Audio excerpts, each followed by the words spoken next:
Bonjour, je suis Hélène Frébourg, je suis la créatrice de ce podcast Mieux vivre avec la fibromyalgie, mieux vivre avec la maladie chronique. Je suis malade depuis plus de 25 ans. Alors j'ai traversé tous les hauts et les bas de la fibromyalgie, tout ce labyrinthe dans le brouillard. J'ai changé tout mon écosystème de vie et petit à petit, je retrouve le soleil et les couleurs de la gourmandise de la vie. Alors je souhaite partager mon témoignage de malade et faire savoir qu'on peut mieux vivre avec la fibromyalgie, mieux vivre avec la maladie chronique. J'ai écrit un livre pour témoigner sur mon parcours de malade, de l'intime à l'universel. Et dans cette saison 1 du podcast, je viens vous partager les 21 chapitres de mon livre. Allez zou, roule ma poule!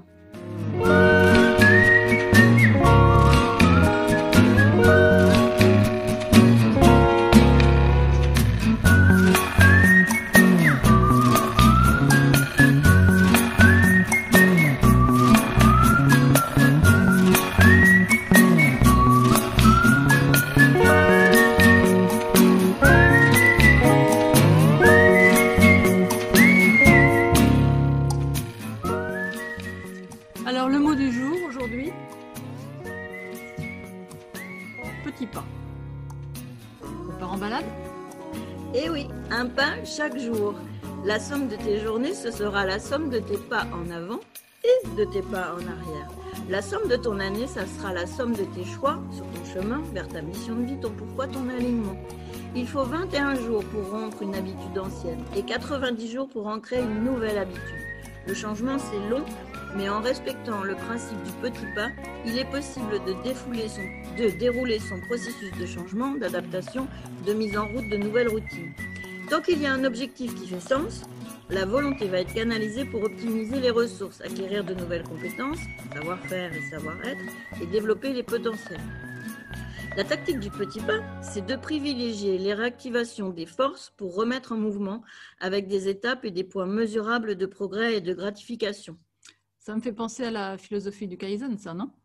Et oui, tu cumules chaque jour des petits bonus, des petites gratitudes, des petites satisfactions. Et ça s'accumule, ça recharge les batteries. Le Kaizen, c'est le progrès en mouvement. Mais si tu veux, on peut citer Denis Boulet de la série télévisée Fais pas ci, fais pas ça. Dans sa période coach, il a dit « Lâche tes complexes, ce que tu accumules, il faut que tu le décumules. » En parlant de petits pas, tu en fais combien toi de pas par jour?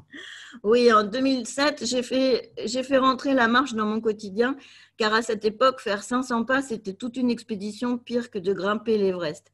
Depuis le confinement du printemps 2020, où on en a tous pris un sacré coup à être enfermés sans trop bouger, je me suis fixée depuis juin 2020 de marcher 4000 pas par jour, ou plus exactement de faire une balade de 4000 pas et ensuite le reste de pas, c'est tout bonus sur le compteur.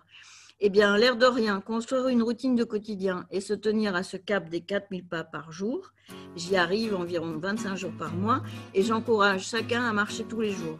Car au-delà du bienfait de marcher, stricto sensu, sur la santé et le moral, en fait, c'est tout un processus, justement, cette fameuse tactique du petit pas, du Kaizen qui s'enclenche.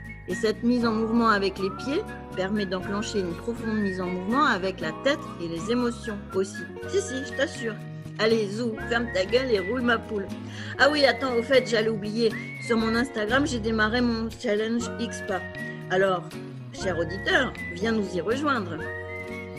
Quel sera le mot de demain? Donne-moi ma dose.